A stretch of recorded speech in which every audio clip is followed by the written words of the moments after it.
विद्यार्थी मित्रांनो, आपण अभ्यासक्रमातील प्रकरण क्रमांक 7 राष्ट्रीय उत्पन्न या प्रकरणाचा अभ्यास केलेला आहे। या प्रकरणावर पुस्तकामध्ये दिलेला जो काही स्वाध्याय आहे या स्वाध्यायावर आपण या ठिकाणी चर्चा करणार आहोत। कशा पद्धतीने प्रश्नांची उत्तरे लिहावी आणि त्यानंतर हा जो स्वाध्याय आहे हा स्वाध्याय सर्व विद्यार्थ्यांनी स्वतःच्या वर्गपाठाच्या वहीत व्यवस्थित लिहून काढायचा आहे। त्या ठिकाणी स्वाध्याय अंतर्गत एकूण 7 प्रश्न दिलेले आहेत।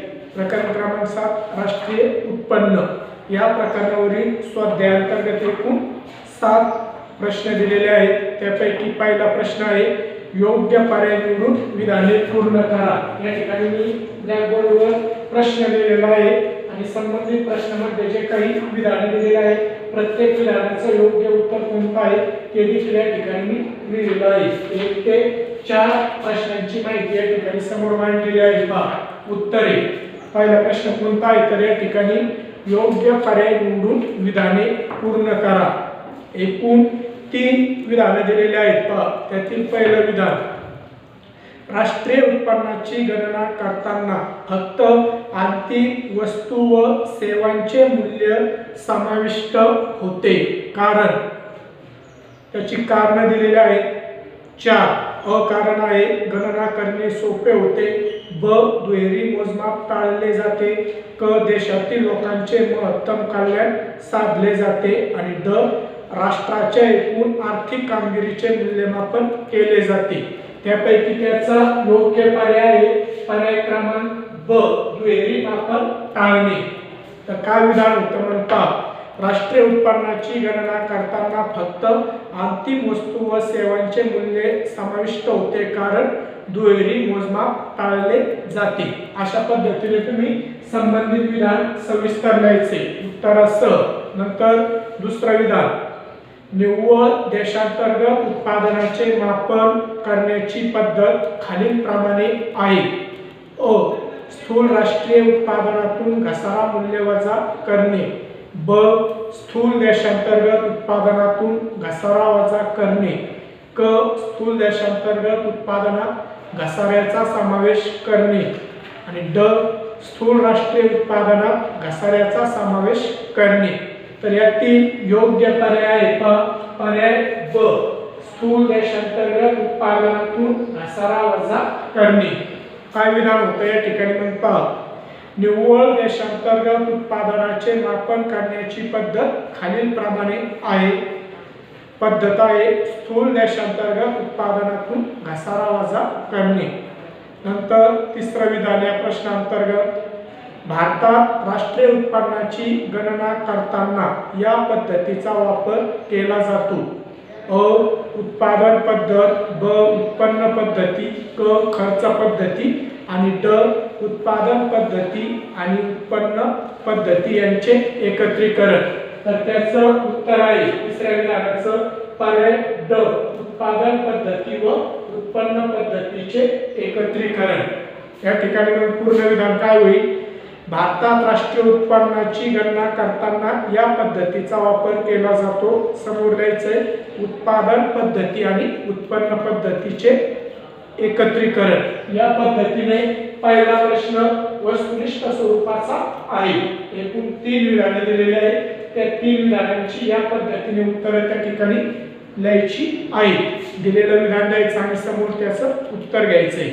नंतर प्रश्न क्रमांक 2 सहसंबंध पूर्ण करा। या ठिकाणी एकूण 3 विधाने दिलेली आहेत। सहसंबंध पूर्ण करा यामध्ये एकूण 3 विधानं दिलेली आहेत। या अगोदरच मी सांगितलेलं आहे सहसंबंध पूर्ण करा या अंतर्गत जी विधाने दिली जातात याचं 2 भागात वर्गीकरण होत असतं, डावी बाजू आणि उजवी बाजू। त्या ठिकाणी 4 टिंब दिलेले असतात, त्याची डावी बाजू आणि त्याची उजवी बाजू। काही वेळेस डावी बाजू पूर्ण असते त्यावर आधारित उजवी बाजू पूर्ण करायची असते, काही वेळेस त्या ठिकाणी उजवी बाजू पूर्ण असते त्यावर आधारित डावी बाजू पूर्ण करायची असते। या ठिकाणी पहा पहिलं विधान त्याचं उत्तर काय तर स्थूल देशांतर्गत उत्पादन पहिलं विधान दिलेलं आहे, त्यात सुरुवातीला चौकोन दिलाय, त्या चौकोनात उत्तर येईल स्थूल देशांतर्गत उत्पादन.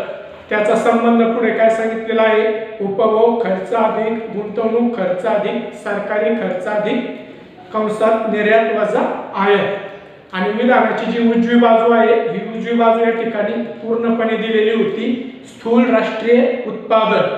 त्याचं सूत्र दिलं होतं, त्याच्या समोर सहसंबंध म्हणून उपभोग खर्च अधिक गुंतवणूक खर्च अधिक सरकारी खर्च अधिक निर्यात वजा आयात अधिक कंसात निव्वळ येणी वजा देणी. या पद्धतीने त्या ठिकाणी सहसंबंध पूर्ण करा. त्यामध्ये पहिला जो चौकोन आहे पहिल्या विधानाचा, त्यामध्ये या पद्धतीने उत्तर अपेक्षित आहे स्थूल देशांतर्गत उत्पादन. नंतर दुसरं विधान, या विधानामध्ये देखील उजवी बाजू त्या ठिकाणी पूर्ण दिलेली आहे. जी काही डावी बाजू आहे, ही डावी बाजू या ठिकाणी आपल्याला पूर्ण करायची आहे. उत्पादन पद्धत आणि त्याच्या समोर त्याचा संबंध लिहिण्यासाठी चौकोन दिलेला आहे.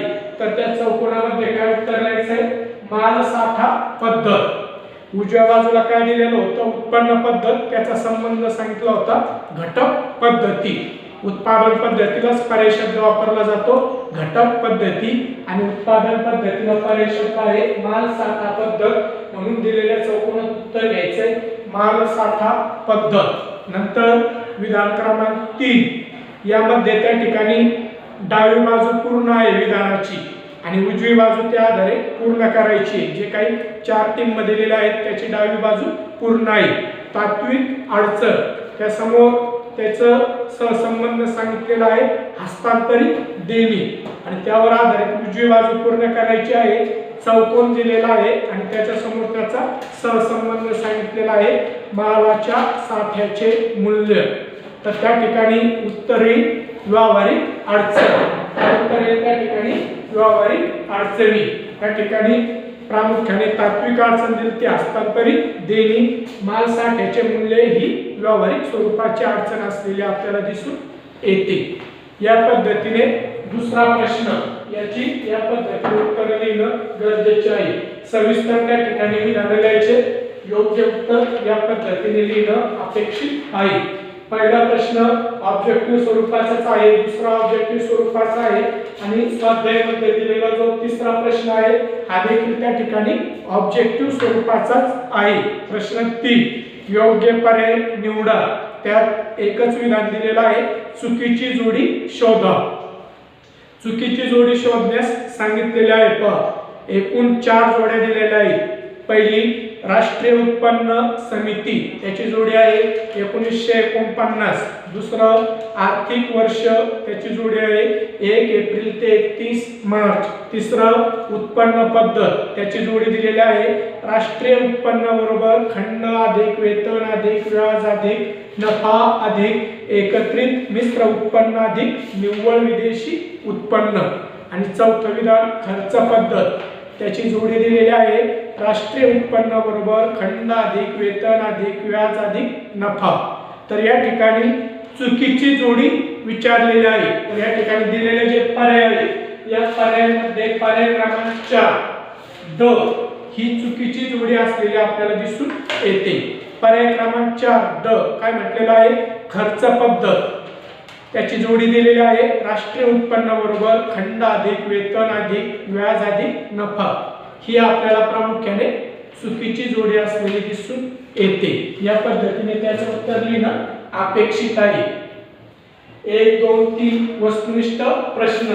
तर प्रश्न क्रमांक 4 हा बहुउत्तरी स्वरूपाचा प्रश्न आहे. याचे देखील आपण थोडक्यात चर्चा करूया. पहा, प्रश्न 4, खालील उदाहरणांच्या आधारे संकल्पना ओळखून ती स्पष्ट करा. काय उदाहरण दिलेले आहे, त्या उदाहरणांमध्ये कोणती संकल्पना वापरलेली आहे ती संकल्पना ओळखायची आणि त्या संकल्पनेचं स्पष्टीकरण करण्यासाठी 1 गुण राहील. संकल्पना ओळखायला 1 गुण, स्पष्टीकरणाला 1 गुण. प्रत्येकी 2-2 गुणांसाठी या संकल्पना असतात. कोणकोणत्या संकल्पना आहेत 5 उदाहरणांच्या, त्या या ठिकाणी मी मांडलेल्या आहेत. त्याची उत्तर, पहिलं उदाहरण पहा, वृंदाला राज्य सरकारकडून दरमहा 5,000 निवृत्ती वेतन मिळते. या उदाहरणात वापरलेली संकल्पना कोणती आहे? हस्तांतरित उत्पन्न. संकल्पना ओळखायची, काय उत्तर घ्यायचं?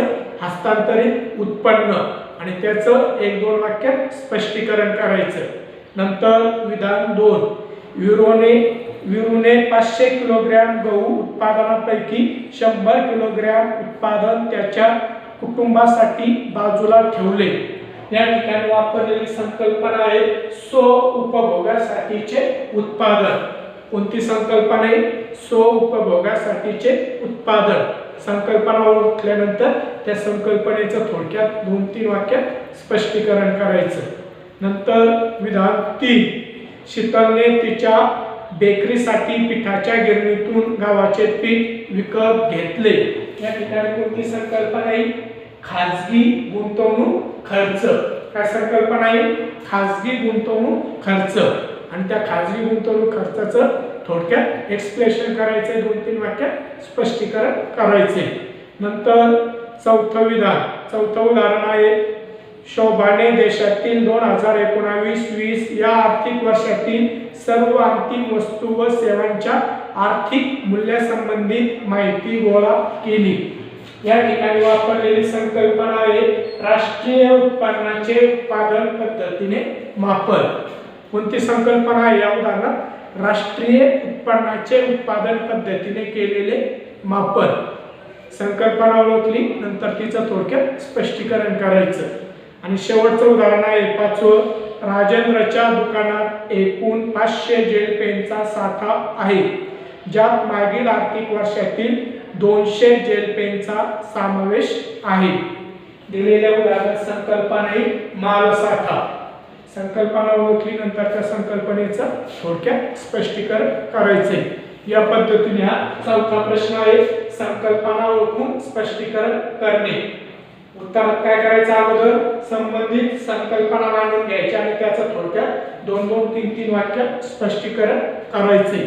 अत्यंत सोपा असा प्रश्न आहे. त्या ठिकाणी स्पष्टीकरण करताना वगैरे काय अडचण आल्या तर विचारायच्या. नंतर प्रश्न 5, खालील प्रश्नांची उत्तरे लिहा. पहिलं विधान, राष्ट्रीय उत्पन्नाच्या चक्रीय प्रवाहाचे द्विक्षेत्र प्रतिमान स्पष्ट करा. याचा आपण अभ्यास केलेला आहे. यावर आधारित YouTube व्हिडिओ तयार करून तुम्हाला तो पाठवलेला देखील आहे. त्या आधारे संबंधित प्रश्नाचं उत्तर लिहायचं आहे. 4 गुणांसाठी प्रश्न असतो पहा, थोडक्यात उत्तरे लिहा.